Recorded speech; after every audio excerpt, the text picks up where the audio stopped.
Hello, hello, hello, and welcome to Workouts for Older Men Live. I am Skip La Cour. So glad you are joining me for this live broadcast. I'm doing it live on Facebook at Skip La Cour page. I'm doing it live on YouTube at Skip La Cour. Make sure you're on all of my social media platforms and make sure you visit skiplacour.com often. And make sure when you go to skiplacour.com, I have a questionnaire for you to fill out. I want you to get on my email list because I'm posting that information, the inspiration that's going to help you if you're a man who is a little bit older and you have a busy, productive life and you want the most effective and efficient strategies. I'm using my over 33 years of passion and energy and time doing all the fitness strategies as a 6-time national champion drug-free bodybuilder. I mean, I did everything as far as training and nutrition. I wanted to be the best. I now know what's important, what's not, and that's what I want to teach you. Maybe you've been training for a couple years or less. Maybe you've been working hard. You've been watching all the videos and the social media platforms, listening to podcasts, soaking as much information, and you're doing pretty good. You look better than most, but that's not good enough for you. Although you're a little bit old, you've accomplished a lot of things in your life. Your family and your business rock solid, or as rock solid as that we can make it. Right? We're all going through our particular journeys, right? But you've got it rock solid, and now you want to focus on your fitness. You want it to match the rest of your life. Well, this Facebook page, this YouTube channel, skiplacour.com, all of my social media platforms are for you. When you come on, say hello, hello, hello, even when you're watching in the replay version. And in this video, I want to continue a series of videos I've been making, the 10 things that older men should know about fitness, but no one's going to bother telling you. The 10 things that older men should know about fitness, but no one's going to bother to tell you. And here's the reason why. They're counterintuitive things that really make a difference, that most people with the most elementary knowledge, I mean, they're moving in a certain direction, and that's generally accepted that that's the way it is. And if you do it that way, you'll be fine. You'll be fine. It just doesn't really work that way. And, to explain it to you and possibly confuse you, I mean, most people just leave it alone. Just do what everybody else tells you, because it takes so much energy to go against the grain unless they had you one-on-one to explain it. It's just not, it's not, it's not even worth the trouble. Right? To have so many people disagree, get all the dislikes, no one's going to watch the video. You're going to say something, and you're going to have that experience. I'm going to tell you things, and because the majority who've been training a couple of years who haven't taken it that next level, it's counterintuitive. They're not going to agree. The video is going to get so many dislikes, so many questions that it's not going to be generally accepted by the masses. That's why I love the one-on-one coaching.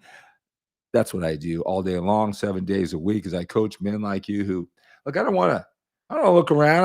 Don't want to watch these videos, whether they're younger guys, older guys. I don't care. Skip, I found you on my source. I love your videos. I love your vibe. I love the way you simplify things. How can you get me to a point where, one, I know exactly what to do? Just tell me exactly what to do. But more than that, everybody's telling me that. Explain to me, sell me, persuade me, convince me that the way you're doing it is the best for me, because I want to put my effort into it, but I want to be certain that it's going to pay off, right? You want to be certain what you're doing is the right thing. And then tell me realistic time frames. I don't know what to expect. I expect a lot. I want it now. You don't want to be doing everything right, but because you think you should be getting twice the gains or losing twice as much muscle or losing twice as much fat in half the time, just because you don't know, and then you're constantly looking for new strategies or stopping and starting and stopping and starting, right? If you want to have this simplified and then you have it for the rest of your life, then it's just a matter of time you're doing it. Then you want to reach out to me and talk about my one-on-one coaching packages. I'll have you explain this way one-on-one. But talking about the 10 things that I'm talking about here, it takes that one-on-one conversation instead of you assuming, oh, well, I know this works for me. Or, well, he was a former bodybuilder, right? He's got great genetics or whatever. That's not my case, right? That's what most people do. They jump to their conclusions. They're not really learning from the videos. They're looking for the ones that support their existing beliefs. But if you keep on doing the same thing or thinking the same way, you're not going to make those changes that you want. It's never going to happen. Right? Most men, I usually deal with men who haven't been training for 15 years their whole life, even though they're in their 50s or whatever. Right? They've been training for a couple years. But the guys who've been training for 15 years, they think they've done everything, but you really kind of start off and you kind of get in some type of groove. You look pretty good. You love the working out and eating or whatever you learn from it. You don't really do anything different after the first year. So it's 15 years of pretty much doing the same thing. You're not doing anything radically different because it kind of worked. So you can be training for 15 years and still not get it. And at this time, what do you think? It's your age? Do you think it's genetics? Everybody else is on drugs. Everybody's lying to you. No, it's probably something you just never learned. And now your mind has locked in that it's a certain way that it's not. Right. So I'm going to talk about number 5 and watch this social media platform for this whole series that I've been doing of these 10 things that older men should know about fitness, but no one's going to bother telling you. And number 5 is heavy weight doesn't get you hurt or injured. All right. Heavy weight doesn't. Right. If you think about it, when you're effective and efficient, all weight is heavy, or it should be, whether it's a 10-pound dumbbell or a 100-pound dumbbell. All weight should be heavy. Right. I'll explain that in a moment. Right? Heavy is relative. Some men are stronger than others. Some men have more courage than others. Some have more form. Some guys are just naively optimistic. And because they can lift a certain amount of weight, maybe they saw a guy who was really strong and they just assumed they could do it. And then they can do it too. Weight is more mental than you think, especially when you understand overload and you understand how to go up the ladder with more weight. I deal with men all the time. They've been training for 15 years.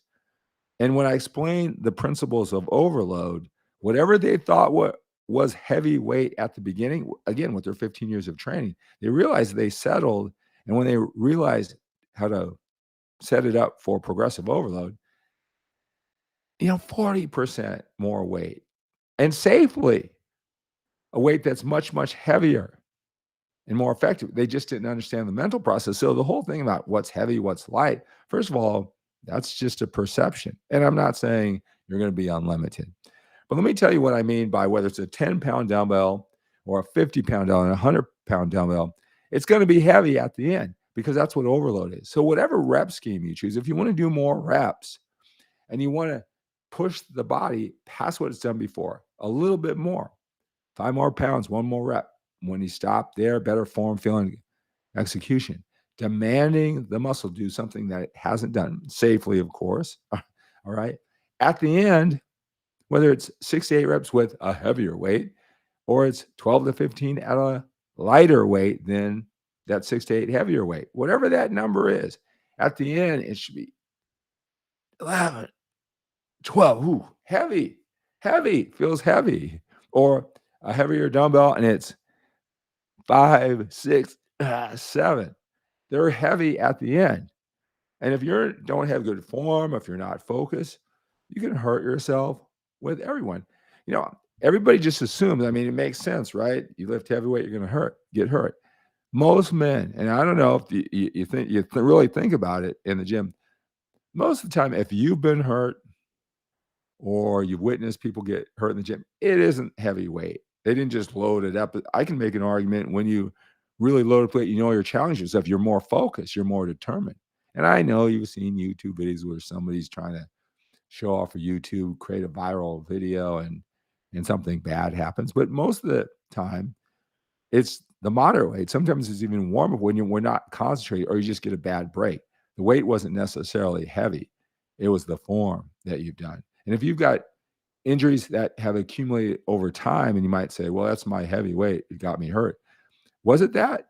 Or was it your moderate weight or lighter weight? And you go to failure and you've been doing so many reps and training the body part so frequently over the years, and you're just wearing it out, right? So when someone says heavyweight hurts me, what I say is heavyweight didn't hurt you. Weight that was too heavy for you is what hurt you. So depending on the exercise, depending on the person, I mean, 50-pound dumbbell can be too heavy for a person. His mindset, how he executed. 100-pound dumbbell can be too heavy. A 10-pound dumbbell actually can be too heavy. It's what it feels like at the end that makes it heavy, effective, overload, whichever set should end in. All right. So you got to challenge yourself. If you don't want to, you don't like the big dumbbells or barbells or the stack, that's fine. Then you got to do more reps with the weight that you choose. And again, it will be heavy for you at the end. But don't assume that you're going to get hurt because it's heavy weight. And think about it. Have all the people who've gotten injured. Is it because they lifted heavy weight? I would say definitely not. It just seems like it would make sense. You always want to be careful. You want to take any risk like in life. Don't listen to me. I'm not even, if I say train heavy, I'm not picking out the 100 dumbbell that may or may not hurt you or the 50-pound dumbbell. You make those choices. You make those choices. Learn the principles of overload, and then you'll see that how that works. Hey, make sure that you're on all my social media platforms. I'm in day number 7 of the 75 hard challenge. There's a lot of working out, but it's more of a mental toughness challenge.